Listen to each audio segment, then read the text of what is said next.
Good morning, folks. Happy to have you in worship. I'm Tyler Christiansen. If we haven't met yet, I'm the pastor here at the church, and so grateful to have you in worship this morning. So as you just saw, a little teaser for our Good Friday service coming up a week from Friday.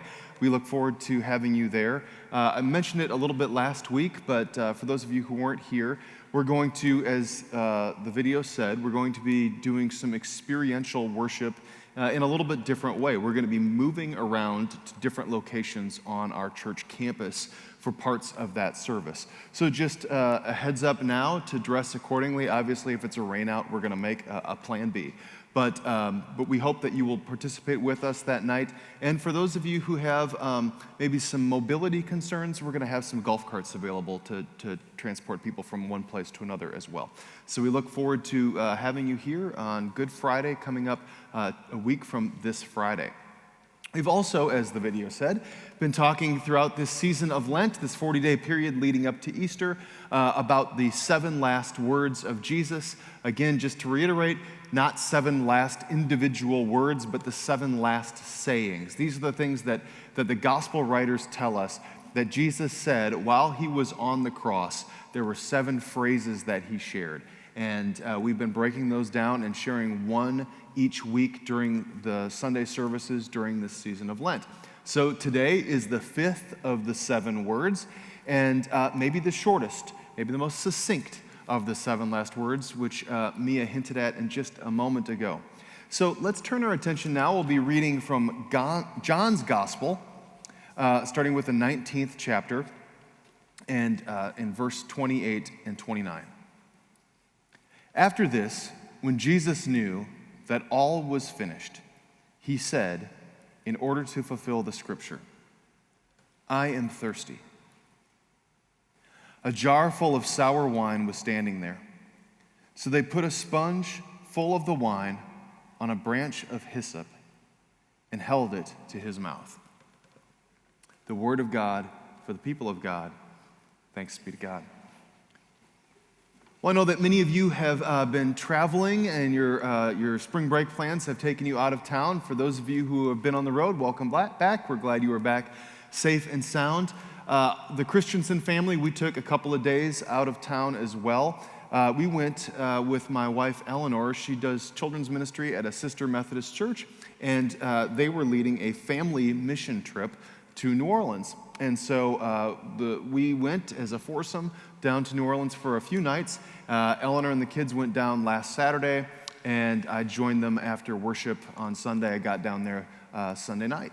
And we spent a couple of nights there. We spent some time serving folks. One of the days we were in a community garden to grow, obviously, some vegetables and some fruits in this garden for people who live in areas where most of the stores that provide food are convenience stores and don't have fresh produce. So it was nice to be able to work in a garden for a little while.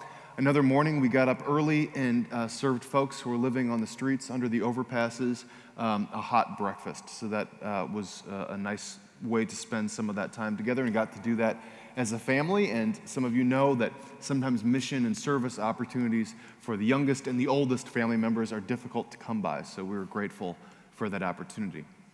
We also had some spare time in the city to do what we wanted to do, and I had been really excited since I had first visited about 8 years ago to take our kids to the National World War II Museum. And now some of you may think that sounds like probably not what we would do with our kids. Well, it is what I wanted to do with our kids. I think they're the right age to do it now. And for those of you who haven't been, it's a marvelous museum. I mean, it's so well done. I'm not getting a kickback for this. I wish I were, but it's a great thing, and I would encourage everybody to go. And one of the things that's so unique about the World War II Museum is rather than just have these exhibits and artifacts that are there with a small little description next to it or a little plaque on the wall, most of the museum is done through the stories of the individuals who participated in the war. I mean, the soldiers' stories, the leaders' stories, interesting detail, and it's told all through these first-person accounts, which really puts a different take on this museum.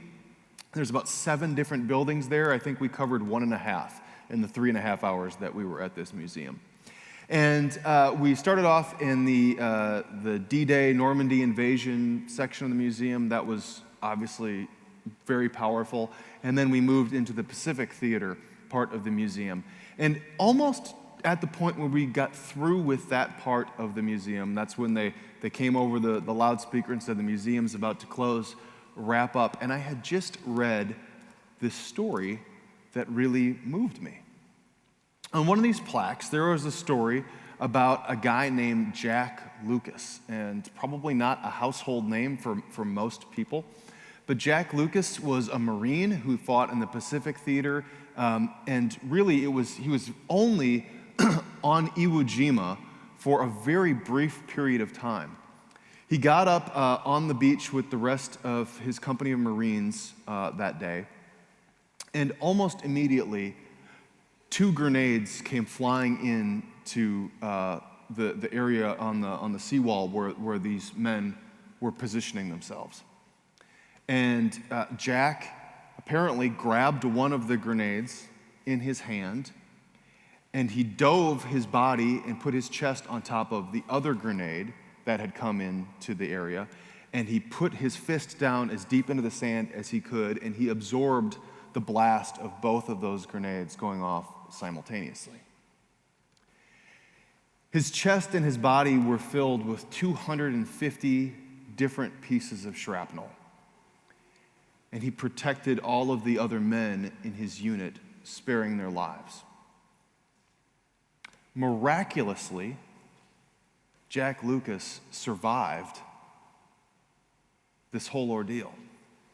But it almost gets worse before it gets better, because that happened early on in the day, and it wasn't until darkness fell that a rescue team could go to retrieve his body off of the beach and take him by a small ship out to a medical vessel out offshore.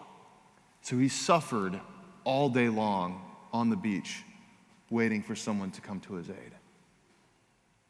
Obviously, he has a miraculous story surviving this. His body began to recover. He did months and months of physical therapy and began to recover and regain the use of his hand, which he had held the grenade in, as odd as that sounds, as unlikely as that sounds. And he received a Medal of Bravery, obviously for his sacrifice and this heroic act that he did. Now, of all of the things that I saw in the museum that day, his story was the one that moved me the most. I mean, yes, the Normandy Invasion, unbelievable, unbelievably awful to just imagine being on one of those boats when the doors open and you have to go on the shore. Yes, seeing the pictures of those whose remains they recovered at the camps when they liberated the camps finally in Germany and in Poland. And listening or reading Jack Lucas's story, I was moved by his bravery and his sacrifice, but I've withheld the most important detail, at least for me, about his story. Jack Lucas's write-up on this little podium begins by saying that when the war broke out, or well, rather when the Japanese bombed Pearl Harbor, like so many young men who felt convicted to enlist and go into fight, Jack felt the same urge. It's just that he was 14 years old when that happened. And when he was 15, he couldn't take it anymore, and he forged some signatures on enlistment papers, changed his birth date, and enlisted in the Marines as a 15-year-old. He went to Hawaii. The Marines finally figured out after a year that he had lied about his age, and they said, we're going to keep you here, and you're going to be doing basic things like custodial work here on the base in Pearl Harbor.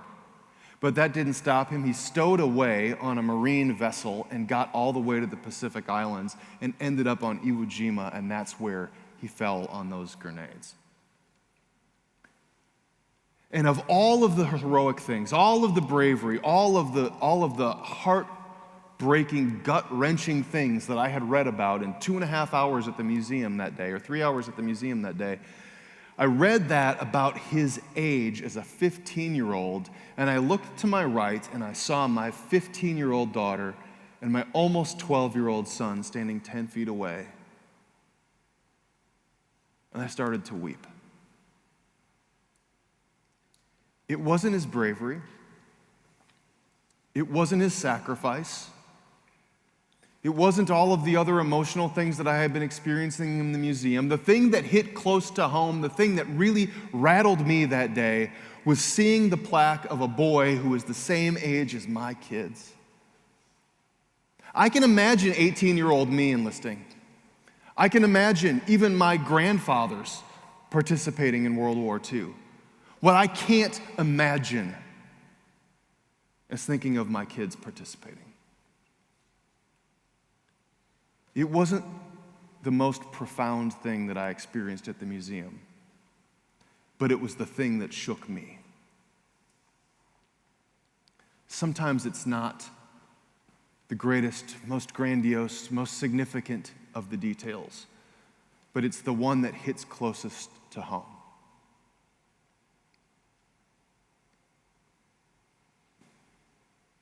John's recording of Jesus' last words include, "I am thirsty." Jesus has already said, "Father, forgive them, for they do not know what they are doing. Truly, I tell you, today you will be with me in paradise. Woman, here is your son, and here is your mother. My God, why have you forsaken me?" We've covered the biggies, right? We've covered the big statements, the profound ones, the ones that are supposed to shake us to our core. But for some of us, "I am thirsty" is the one that really is the one that surprises us. That's the one that catches us off guard because it's just so basic. We expect Jesus to say Jesus-y things. "Father, forgive them, for they do not know what they're doing." That's a Jesus-like thing. That's not something that probably comes out of yours or my mouth. "I am thirsty"? Been there. We've experienced that. See, we spend so much time sometimes in the church talking about how wonderful it is and how powerful it is, and not to take anything away from it. But we talk about how God coming to us as one of us, to experience life as we do, to walk a mile in our shoes, to experience the range of our emotions, that's a powerful thing. The incarnation is a beautiful thing. It's a wonderful thing. It's the thing that sets Christianity apart from so many other faith traditions. A God who empathizes with us, understands us, and loves us so much to live life as one of us, that's a big deal. What we don't usually talk about is in some rare moments in Jesus' life story, we have those moments where we say, "I can imagine now Jesus. I can be in his shoes." "I am thirsty"? Yeah. I get that. Not on a cross, not tortured, not humiliated, not taking on the weight of the world on my shoulders. I can't imagine that. "I am thirsty." Those words connect. We've all experienced that kind of thirst before. Doing yard work until we're about to keel over in July heat. Running a race, and all we want is that drink. Having been sick for a long period of time, and you don't care if you're not going to be able to keep it down, you just got to have some more water because you need those fluids. We've experienced those things. We know what that kind of desperate thirst is. We know that we've been thirsty to the point in our lives where we can't think of anything but when we get that next sip of water. And so this is absolutely a grounding moment for us in Jesus' crucifixion, because this is the point that we can say, "Yeah, I know. I can imagine that." Now, some scholars have said lots of things like there's lots of deep meaning in here. I mean, maybe Jesus is talking about "I thirst," and it's far more poetic than what I've described. Maybe it's "I thirst for righteousness. I thirst for a different kind of day that humanity will live in unity together." Maybe it's something beautiful and wonderful like that. Maybe it's "I thirst and I have to drink of this now because I have asked God in the Garden of Gethsemane, Father, may this cup pass from me, but it's not passed from me, so now I must drink." Maybe it's Jesus talking about drink from these living waters and you will never thirst again, or eat from the bread of life and you will never hunger. Maybe it's way more loaded than just on the surface, or maybe it's just as simple as it sounds. I am thirsty.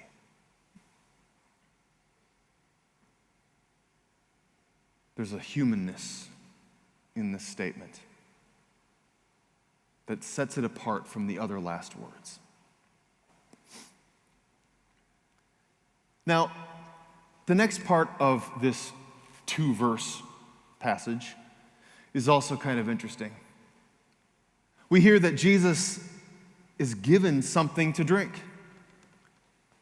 Vinegar, sour spoiled wine, vinegar wine. Matthew and Mark have a little different take on it. One says it's wine mixed with myrrh. Another one says it's gall. So what exactly is it? Does that even matter so much? We don't know. Some have speculated that if it's myrrh, that would actually be like a low-grade poison that would be almost merciful to give someone in this situation, like a euthanizing agent or an anesthesia. Like if Jesus on the cross suffering doesn't have to endure to the very end where he takes like this low-grade poison, it would sort of knock him out or he would be numb to the pain that he is feeling. Yeah, I suppose. Could be that. Is there something deeply symbolic about this?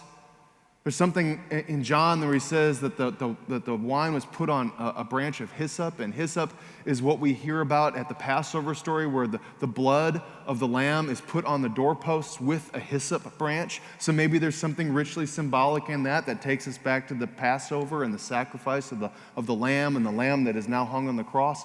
Maybe there's all that. But then there's something also very just sort of practical about this vinegar wine, this sour wine. And that is that scholars tell us that in Jesus' day, just like today, there's good wine, and then there's drinkable wine, and then there's pretty bad wine. And the pretty bad wine was the wine that had gone bad, or the very inexpensive wine, the vinegar wine, and guess what? That's what the poor drank. It's also what Roman soldiers were often given. So if you imagine this situation where Jesus is going to be crucified in the heat of the summer sun, and it's in the afternoon in Jerusalem, and you are one of the soldiers, and you probably brought your bucket of your lousy wine with you that day to get you through the day, because you are going to be digging a hole, putting up a cross, nailing 3 criminals to it, and waiting there all day long until they died, and then you can take them down. And so you brought something to drink with you. And so maybe on a very practical level, that's what was available. But also in a way that feels very appropriate to everything we know about Jesus. It seems fitting that Jesus, given all that he is and all that he represents, he would choose in that moment of thirst to receive the wine that goes to the poor, that goes to the blue collar, that goes to the soldiers. He's not going to have the banquet wine. The good stuff isn't going to be reserved for this moment. He's going to drink the basic, the humble, the kind that calls you back and grounds you. So it's also hard to know. Is this a moment where this wine is being given to Jesus because it's almost like, let's kick him one more time? Let's insult him and abuse him just one more last time? Should we give him bad wine? He says he's thirsty. We could go fetch some water. We could get some good wine. No. Give him the garbage. That's what he deserves. It's possible. But I guess I prefer to think of this as actually an act of compassion. Jesus seems to be just about out of words. He said these profound things from the cross. And now in this moment of absolute weakness, humbleness, he whispers, I am thirsty. And somebody looks around and says, "Is there anything to drink here?" And they see some soldier's wine in a bucket. And they take a sponge and they raise it to his lips. And they touch it to his lips.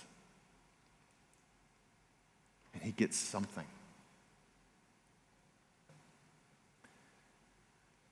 I think in this moment, we get to see someone serving the servant. I think we get to see someone acting as Christ does to Christ himself. I think we get to see now the first act of what will become the church participating in kind of a Christ-like response in a time of need. I think we see an act of generosity, of goodness, of compassion, of mercy in this situation.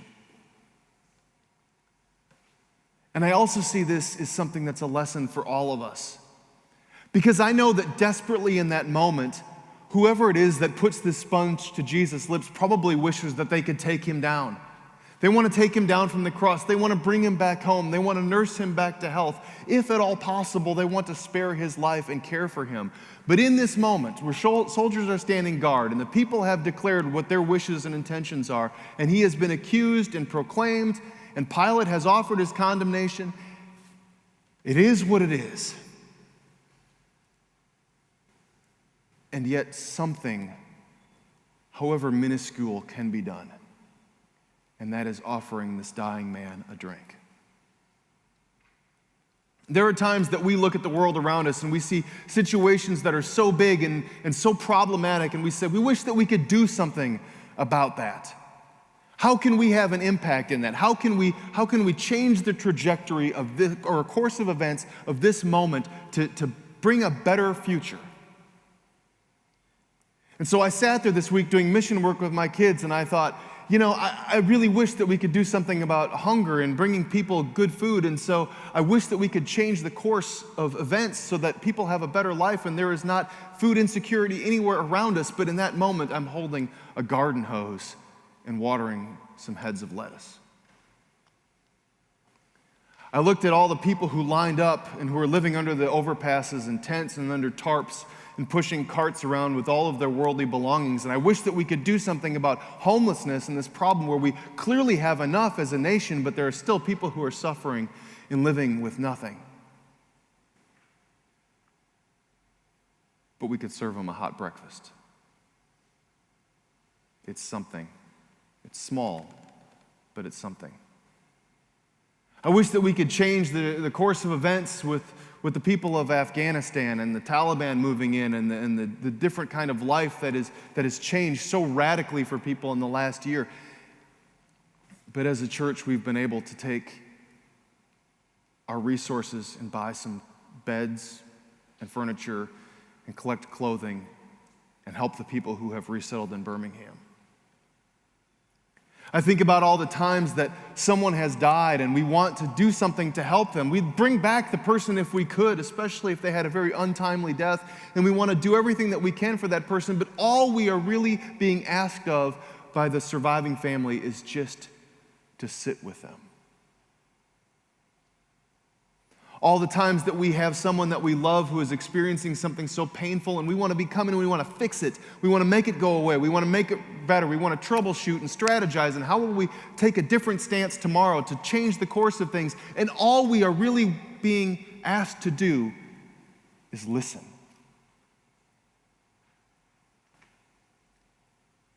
Jesus on that cross would bring any of us to tears, desperately wanting to do something to change the situation. But in that moment, what someone was able to do was put a wet sponge to his lips. Now, I'm not saying that we shouldn't strive to make systemic changes. I'm not saying that we shouldn't be working to change the world. That is a part of our mission as the church. That is a part of what we do as the people at Grace. But I also know that those are the things that actually end up working out when we come together and work collectively with a problem. That is when we partner with God and we say, join us in this struggle to correct something or to right the course. That is when we thirst for righteousness and we work towards those ends. But on a day-to-day basis, sometimes what we're called to do is to listen, to be present, to water, to feed, to give something to drink to those who say, I am thirsty. And it's through those simple acts that we serve Christ. It's through those simple acts that we begin to put together the building blocks that begin to change lives, which when added together with others, we begin to change societies, to change the world. Sometimes the most powerful gesture in the right moment is responding to someone who says, I am thirsty. And when we do that, we serve Christ.